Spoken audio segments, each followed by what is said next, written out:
Today we're going to talk about ions and isotopes. We're really going to keep on going from what we learned about in the last two lectures of all of the subatomic theory, nuclear theory, as well as the periodic trends.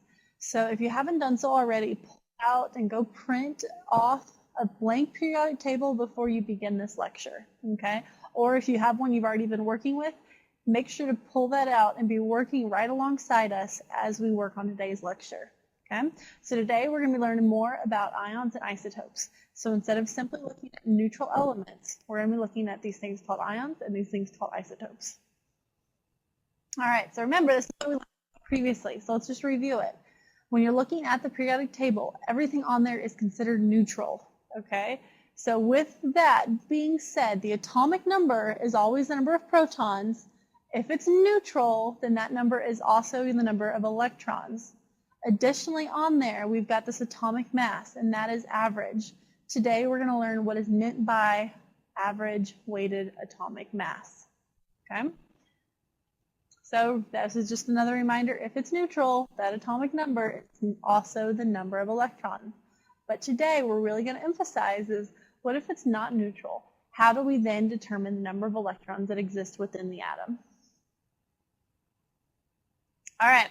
So you've got the atom. If you either add or subtract a proton, it becomes a new element. Okay, this is what we looked at previously. Whereas if you've got, for instance, hydrogen, and you add a proton to it, you no longer have hydrogen. You now instead have helium. Okay, so by adding or subtracting a proton, you've turned it into a new element. That's alchemy. Okay. If you have an atom and you add another atom to that atom, you're forming what's called a molecule. Okay, so let's say you have oxygen and you add two more atoms into it, you have just formed water. If you have an atom and you add or subtract an electron, then what you formed is called an ion. If you add or subtract a neutron, then what you're doing is forming an isotope.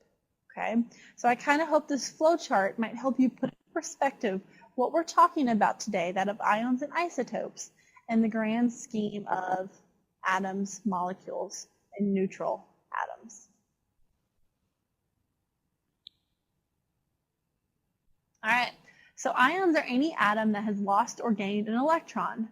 If it lost an electron, it's losing a negative subatomic particle, a negatively charged subatomic particle, therefore it's becoming more positive.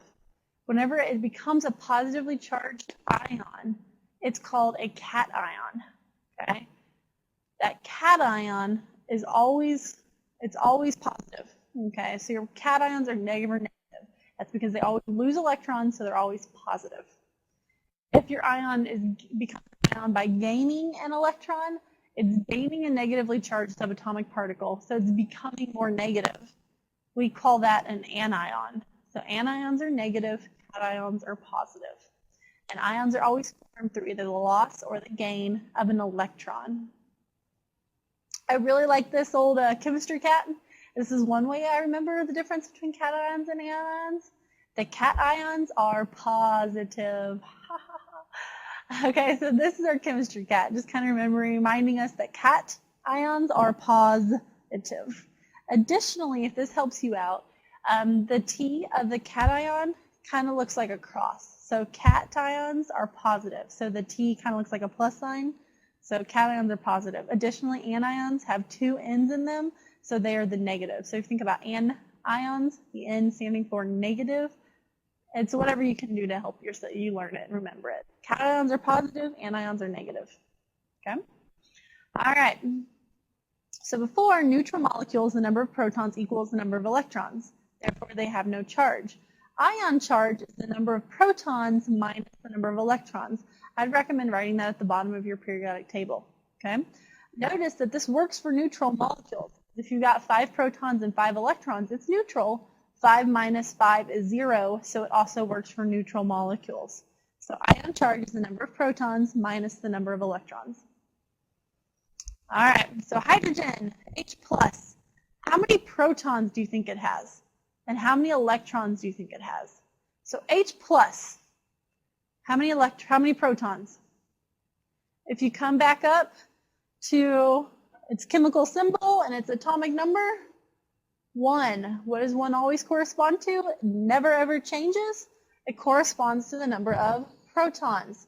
So therefore hydrogen has 1 proton. That doesn't change, okay, ever. How many electrons do you think it has? Okay, so if its charge is +1 equals the number of protons, which you just said was 1, minus the number of electrons, that means your X, which is your number of electrons, has got to be equal to 0. So when hydrogen is positively charged, how many electrons does it have? 0. Okay. All right, so let's think about 2 more vocabulary words. We've always been talking about electrons in general. There are 2 words that can kind of describe electrons. You have valence electrons and you have total electrons. Please think about these as 2 different types of describing the same thing, okay? Total electrons are the total number in the atom, okay? Valence electron describes only the outer electrons, okay? What we mean by that is if we were to draw a model for an atom like what you see here, the very first ring that you see can only ever hold 2 electrons. Okay? Every other ring besides that can hold 8 electrons. Okay? All atoms want to have their outer valence electrons filled. What that means is it wants to be happy with either 8 as its outer shell or 2 as its outer shell if it only has 1 shell. Okay? Valence electrons describes only the outer electrons, only this outside ring. Okay? So the question is, how do we generate this model? How do we figure out the number of valence electrons? All right, so let's look at this a little bit. Let's do an example. How about we look at magnesium? Okay? Magnesium, if it's a neutral element, number of protons is 12. Okay? If it's neutral, its number of electrons is also 12. Okay? So we could draw its structure. Let's give it a nucleus. Let's draw some rings around it. It has 12 total electrons. Okay? So let's start filling in electrons into our shells. The middle one can only hold 2 electrons. So we're going to put 1 electron, 2 electrons on the middle ring. The next one can hold 8. We have 12 to work with, so let's go ahead and put 8 around that. 2, 3, 4, 5, 6, 7, 8. Okay? Now if we were to go back and count them, it would be 1, 2, 3, 4, 5, 6, 7, 8, 9, 10 electrons we've drawn total. So how many electrons can we draw now? We need to add 2 more to that outer shell. Okay? So notice, how many valence electrons does magnesium have? Let's count them. 1, 2 in that outer shell. Okay? Notice, I've circled all of the numbers at the top of every single group. It has 2 electrons in the outer shell. What number is circled? 2. Okay? That 2, that group number for all of the A groups, corresponds to the number of valence electrons in any shell. Okay? Let's do another example just to make sure this still holds true. Okay? Let's do chlorine.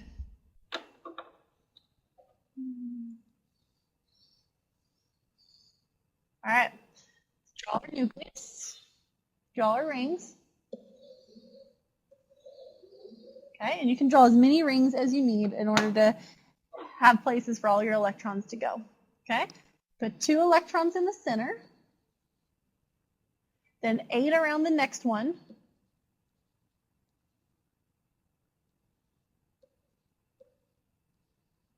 So that makes a total of 10 electrons. We have 17 electrons to work with.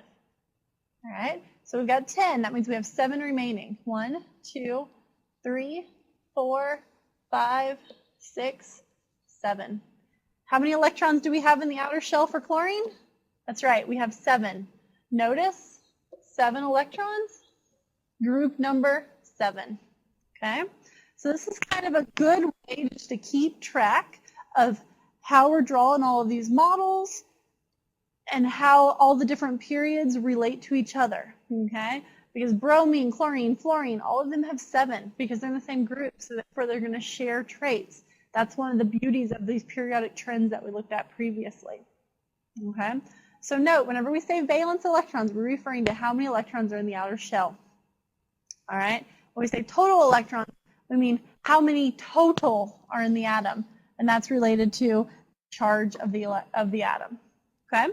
Something to note here is that these ring diagrams, they only ever work for what's called S and P shells. We're going to get to what that means at a later point, okay? But what I'm telling you, why I'm telling you this now, is that this D block, it's called a D block because the electrons that you add in this, they don't go on this ring model, okay? So this ring model only works when describing what's called your S and your P electrons, which for the sake of right now, we're just going to focus on these first 1, 2, 3 periods, but then know that the trend also works within the group. So there's 2 electrons in the outer shell for all of these, okay? And as we get to describing what these orbitals actually look like, this will make a lot more sense, okay?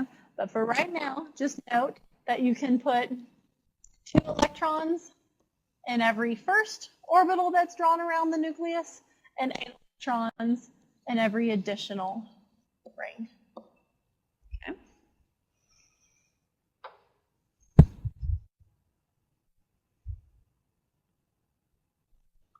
All right. All right, so because of that, the valence electrons, it helps us figure out the charge of all of our ions. All right, so if you notice, so the ring structure for instance, beryllium. Beryllium has 1, 2 rings around it, and there were 2 electrons in the center, and then there were 2 electrons on the outside, okay? Before, what we had said is we want all of the valence electrons to either equal 2 if it's on the inside ring or to equal 8 if it's on the outside ring. Okay? And the reason for that is that if atoms can get to either 2 or 8 electrons in their valence electron shells, then they are very stable. Stable means happy, okay? So if we want to make these atoms as happy as can be, okay? So in order to do that, some atoms will form ions. And why they form ions is because they want to either lose or gain electrons to make it so they have 8 electrons in the outer shell, or so that they have 2 electrons in that outer shell. Okay, so with beryllium, it has 2 options. We can either add 6 electrons to that outer shell, or we can remove 2 electrons from the outer shell. Because if we add 6 to the outer shell, it's going to give us 8 in the outer shell. It'll be happy. Or if we just remove the 2 that are already in the outer shell, it'll make it so we don't have any in that 8 electron orbital, but we have 2 electrons in the outer shell of beryllium and it's happy. Okay? So those are kind of the 2 possibilities. Which do you think is more probable? Making 6 electrons get added or removing 2? Removing 2 is adding 6 electrons, it just doesn't happen. It is much easier to remove the 2 electrons in the outer shell to make that beryllium stable. Okay, so now think about how ion charge relates with the removal of electrons. If we remove 2 negatively charged subatomic particles from the atom, then that means we're removing 2 negative, okay?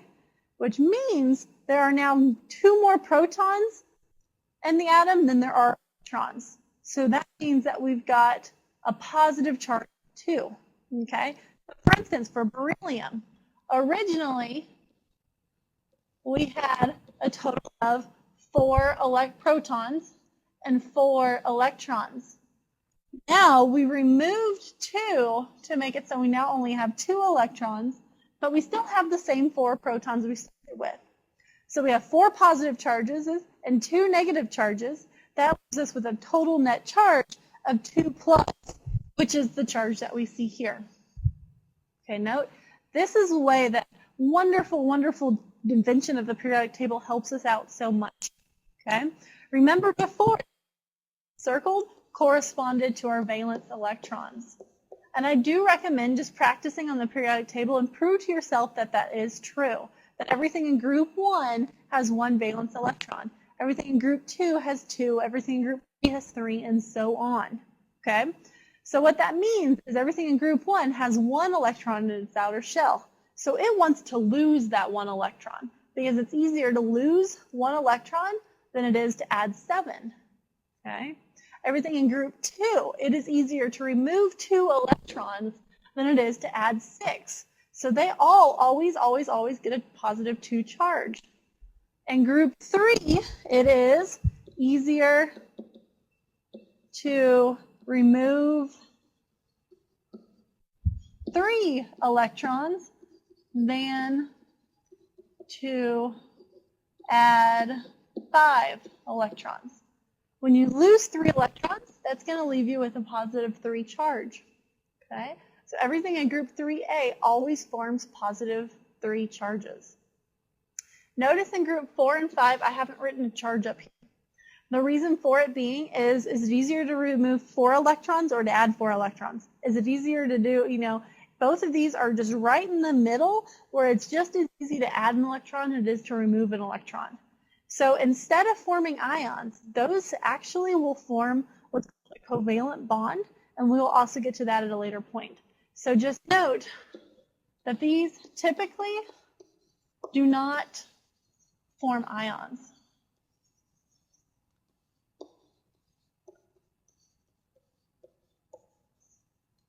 And that's why there's no charge written up there.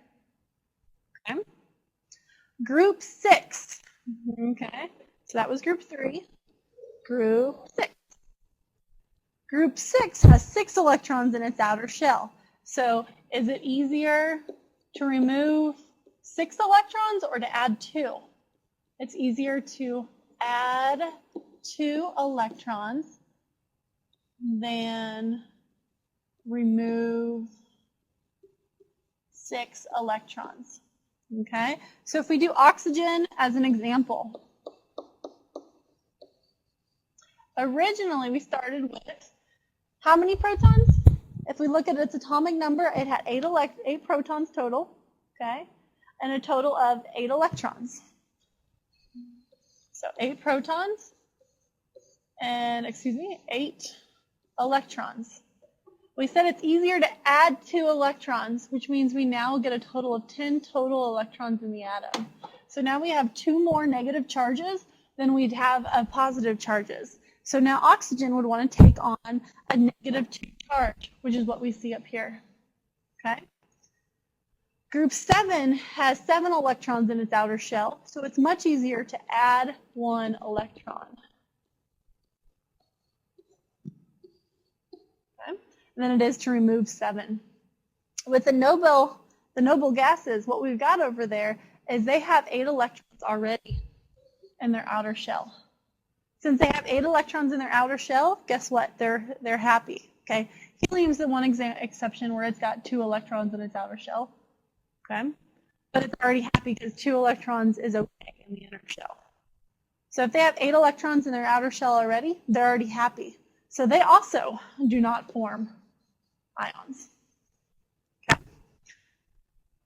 So make sure you have written at the top of your periodic table right now, make sure you have written every single one of these charges, +1, +2, +3, -2, -1. Those will be essential, and we'll be using them throughout the semester so often. Okay. So that's valence electrons in a nutshell. Valence electrons helps us determine the charge that an element will typically form when it becomes an ion. Notice, which side of the periodic table are most of the positive charges on? That's right, they're on the left side. Are those metals or are they non-metals? They're metals. So your cations are typically your metals. What about your anions? Those are your negative charges. Those are going to be your nonmetals. Okay, so you can immediately look at the periodic table and tell just based on where it's located on the periodic table if it's going to form a positive or negative charge. Okay, so it's all based upon the idea that your outer electron ring, your valence electrons, want to be stable. And in order to be stable, what that means is if it's only got one ring, it needs to have 2 electrons in its outer shell. If it has more than one ring, it wants to have 8 electrons in the outer shell. Okay. Note, this directly relates with ionization energy that we talked about before. Ionization is what it takes to pull an electron from that element. Notice all of our noble gases over here, our helium, neon, argon, krypton, xenon, and radon. Those ones all would have to have so much energy in order to lose an electron. That's because they've got 8 already in their outer shell and they're super content. Okay? Whereas that first group, hydrogen, lithium, sodium, potassium, etc., they have a really low ionization energy. Okay? Why is that? Because it doesn't take a lot of energy to remove an electron. They are perfectly happy getting rid of electrons. That means that they can become more stable. So ionization energy is directly related to the valence electrons that an atom has. Okay, so let's practice. So before, we just looked at the neutral elements. So we're going to look at the neutral ones first, and then we're going to go back and we're going to look at ions. So with oxygen, its atomic mass, and we're going to round it, is 16. If you don't remember how to get that 16, please, please, please go back in your notes and look it up. This is very important.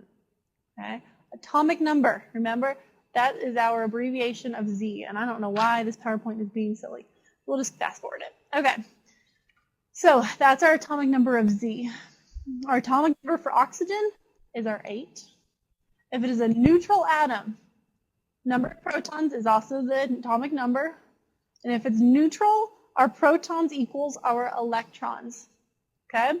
What about our neutrons? Remember, our neutrons come from the atomic mass because the mass of an atom is composed of predominantly the protons and the neutrons within the atom. So that means our number of neutrons must also be 8. Okay?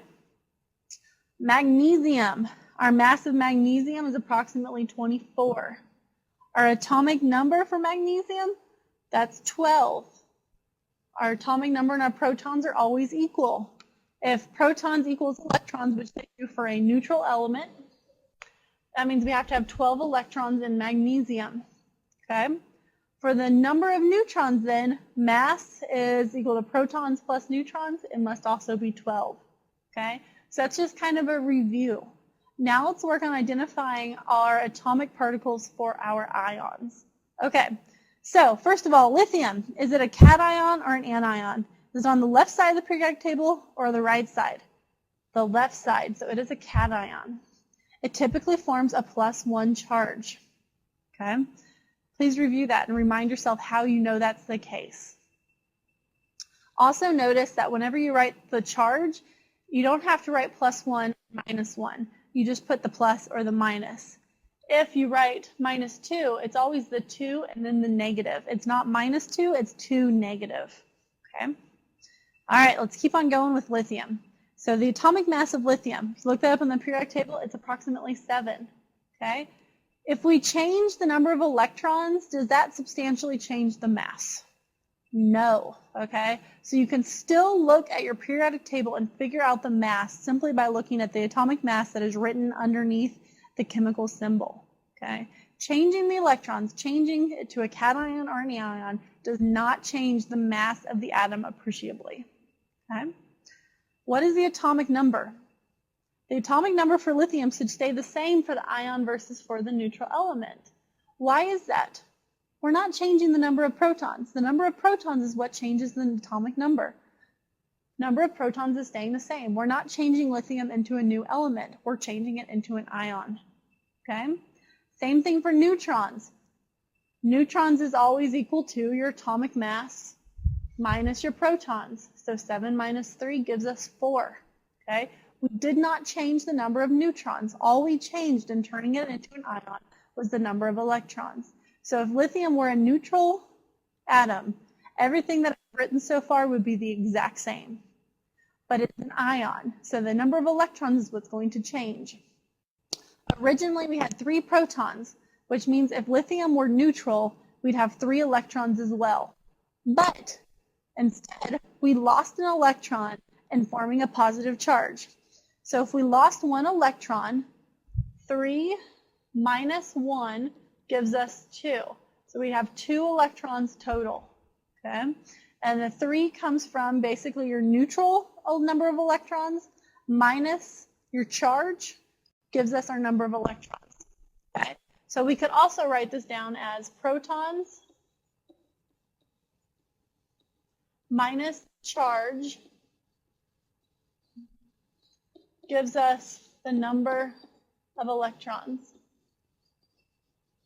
So notice if it were neutral, 3 minus a charge of 0 would give us 3. It's not. So 3 minus a positive 1 is going to be 3 minus 1, which equals 2. Okay? Let's try oxygen now. Is it a cation or an anion? An anion. It is located on the right side of the periodic table, and it is a nonmetal. What is its atomic mass? 16. What is its atomic number? 8. How many protons does it have? 8. How many neutrons does it have? 8. Okay? Remember, by just turning it into an ion, you did nothing to its mass. You did nothing to its protons, and you did nothing to its neutrons. Okay, so that is oxygen. For a neutral atom, all of those would be the exact same. It's an electron. So let's do oxygen down here. Number of protons is 8 minus its charge, which is a -2, equals the number of electrons. 8 minus a -2 is the same thing as saying 8 plus 2, which equals 10. So it has 10 electrons. Okay. You can practice these just on your own. Just pull a pic, just take your finger, hover above a periodic table, and put it on any of the different elements. Pick it. Let's say you picked bromine. Ask yourself, what charge will it form? Ask yourself, what is the mass? What is the atomic number? What is the protons? What's the number of neutrons? How many electrons would it then have? Okay? So you can just practice this over and over and over again, and I really do recommend it. Okay? So it's important to know what charge each of the different atoms will form and how that changes the number of subatomic particles. Okay, so now we're going to move to isotopes. Remember, ions are changing the number of electrons a subatomic particle has. Isotopes is changing the number of neutrons a subatomic particle has. Okay? Because remember, changing protons change it into a new element. Changing neutrons does not change it into a new element. Instead, what corresponded to the majority of the atomic mass of an element? That's right, neutrons and protons. So if we're changing neutrons, what is that going to have a huge effect on? Mass. Okay? So what an isotope is an isotope is an element that has the same number of protons, okay, but it has a differing number of neutrons. So for example, what you see here is one of those neon lights. With neon naturally exists in 3 forms. Those 3 forms are shown here of neon 21, neon 22, and neon 20. The majority of all neon atoms exist as neon 20.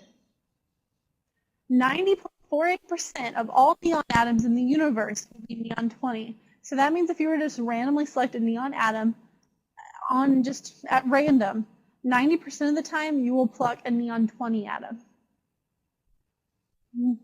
9.25% of the time you'll choose a neon 22. And 0.027% of the time you will choose a neon 21 atom. All right? This is what gives you your atomic mass that is an average. Okay? Your atomic mass that is shown on your periodic table is what's called a weighted average of all isotopes.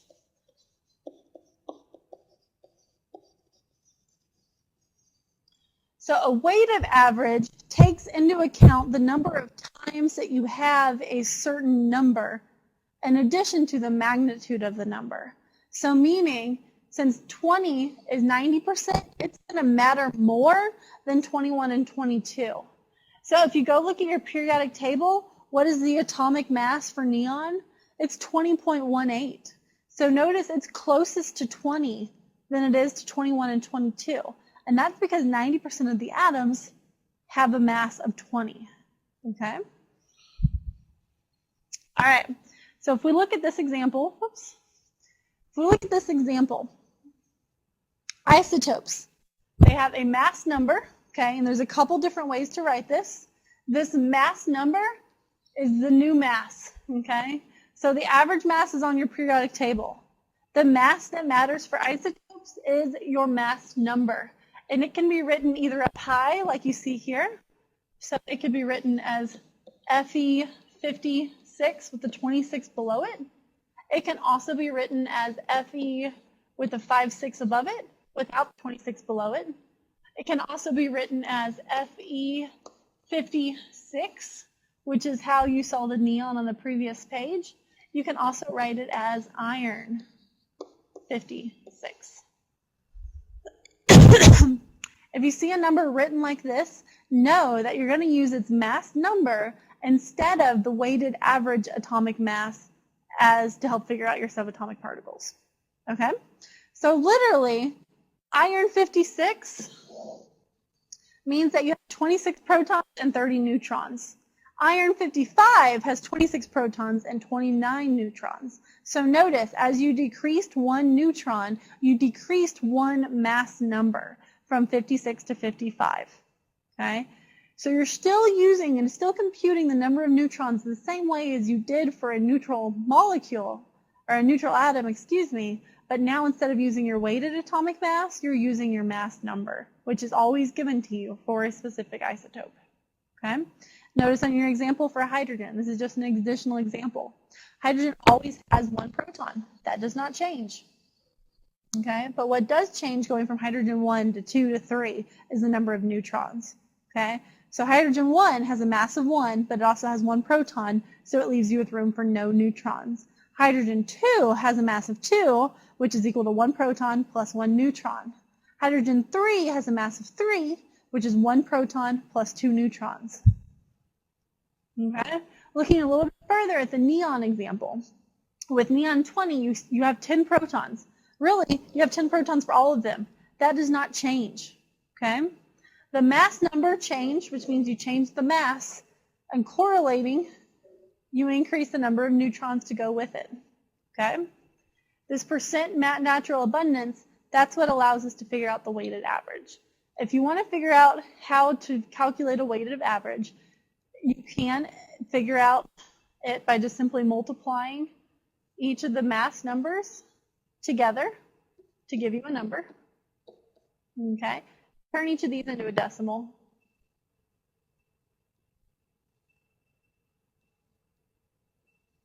Okay, and then 0.9. You can multiply them all across, so we can take 20 times 0.9048 to give us 18.096. You can also then take 21 times 0.0027 to give us 0.056. Then you can take 22 times 0.0925 to give us 2.035. If you add all three of these numbers together, the 18 plus the 0.05 plus the 2, then that will give you 8. Let me type that in my calculator. That will give you 20.1877, which if you look on your periodic table, pretty much exactly what is written on your periodic table. There's a couple other isotopes that exist, and that's why it's slightly different, but note that that is how you get the average atomic mass. You're not going to be tested over that, but in case there are inquiry minds out there, I wanted to put that in there just so you'd see how weighted average works. Okay? So, isotopes are atoms with the same number of protons but a different number of neutrons. All right? Keep that straight in your head. Okay? So now let's go and let's look and let's do some examples. So kind of comparing these together, your atomic number is the same thing here, okay? So if this were an example of iron, the 26 would be up here, your Fe would be here, and then this would be your average one down here, okay? This mass number is similar to this, but this is isotope specific, and this one is your average of all isotopes. Okay, so that's kind of how they correlate. Okay, so if this one were iron, your box for iron would read 26 Fe and then 55.845. Okay, so notice they're different. Okay. All right, so let's practice. Okay. And you can pretty much just practice once again this with any element that you choose. Just give it an isotopic number. There are Wikipedia pages that just list every isotope that is out there for every single element. And basically it will tell you the abundance and it'll tell you which isotopes exist. Okay. As well as fun things like half-lives and that kind of thing. This isotope is the whole thing that gives like carbon-13 and how it's used for carbon-13 dating. This is how it correlates between all the different isotopes, all the different, radioactivities of the elements. Some of the ones that are really radioactive, they don't exist very often out there in nature because they've already degraded to a more stable isotope. So let's look at oxygen. All right, its mass number. Do we look at oxygen right now and just write down 16? Can we write 16 right here? No, that's the average mass. Okay, that is your average mass.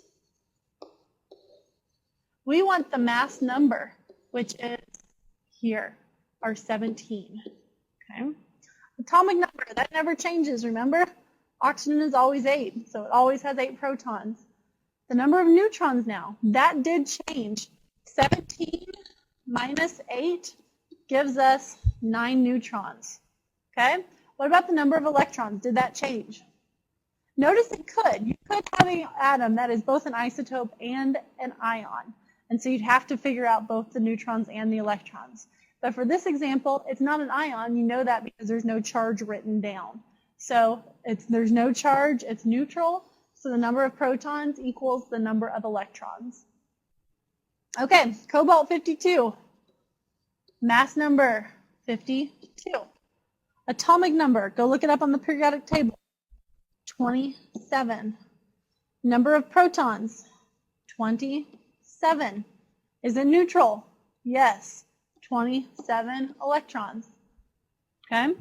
Then you have to calculate your number of neutrons. So you've got 52 minus 27 gives you a total of 25 neutrons. Okay? Good. So notice it's an isotope. Your neutrons is what matters. Okay? Next is your bromine. All right? So bromine, mass number, 81. Atomic number, 35. Number of protons, 35. Number of electrons, it's neutral, 35. Number of neutrons now. 81 minus 35 gives you a total of 46. Okay? So what I really recommend is after this lecture, just go practice. Practice figuring out the number of subatomic particles for neutral elements, for ions, and for isotopes.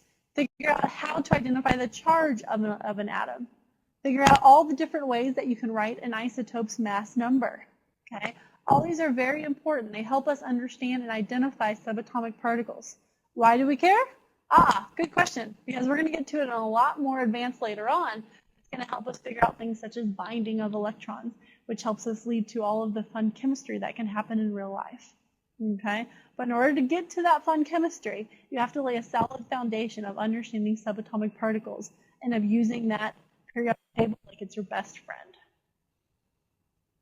All right, so to kind of recap, Ions are formed through the loss or gain of electrons. Isotopes are formed through the loss or gain of neutrons. Losing or gaining a proton results in a new element. Doesn't happen. Okay? Atomic mass is shown on the periodic table as the weighted mass from all isotopes of each element. And then last but not least, valence electrons are the outer electrons of an element. Okay? And that reminds me to remind you about stability. You want 8 electrons in the outer shell, unless you're like helium or hydrogen or one of the first ones where you only have 1 ring, in which case you want 2 electrons. Okay? So for today, make sure you really understand what makes an element or an atom neutral, an ion, and an isotope.